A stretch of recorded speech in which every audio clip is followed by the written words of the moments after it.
Sitting down at a Centennial shop for a cup of coffee.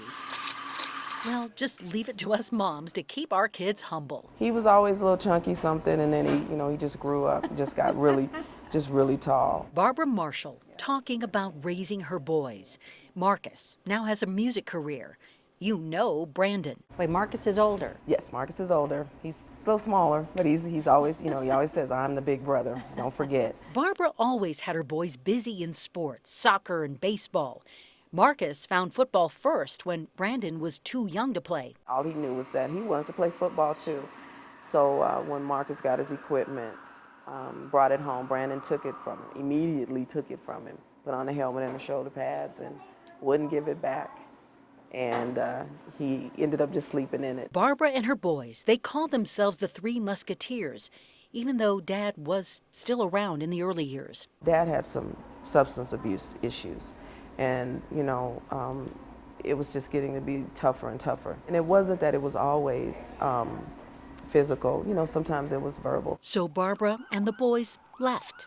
Brandon was 10, Marcus 12. We had to go and live in a shelter for 26 days because he was hiding out. He was still looking for us. It was just too much, and I just didn't want them. And he never, laid a hand on my boys or anything, but I just didn't want them in that environment at all. It was something that definitely I needed to do, and I just never looked back. Family, faith, and sports. That's what got them through.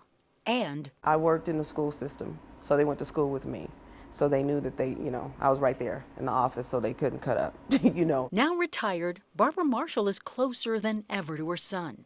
She's gone to Super Bowls with him, and now Brandon decided he wanted to buy me a house, and he asked me where I wanted to live, and then I got excited and said, I think I'll move to Denver. He also bought her a car on Mother's Day.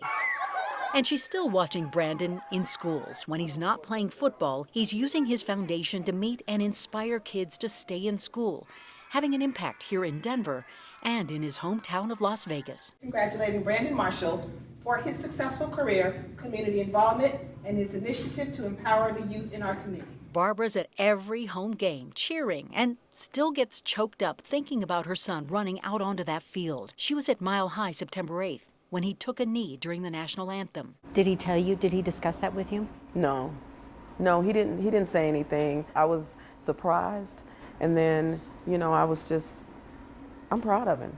I'm proud of him for being a man, standing up and deciding to use his platform, for good. And yes, she's heard and read the mean and racist comments aimed at her son, but her family also knows firsthand the hurt of being judged based on skin color. We've all experienced that, being followed around in the store, because, what are you doing in this store? You're not, you shouldn't be able to afford anything in here. Yet, just like Brandon, Barbara is principled. So next time you see Barbara Marshall in the stands with that big smile on her face, you know she is one proud mom. It's the best feeling ever to know that he is at a good place. He's with a good team in a good city, and he's happy and just living his dream. You protected your son all those years, and now he's protecting you. Yes, that's true. I appreciate that, and I don't take it for granted.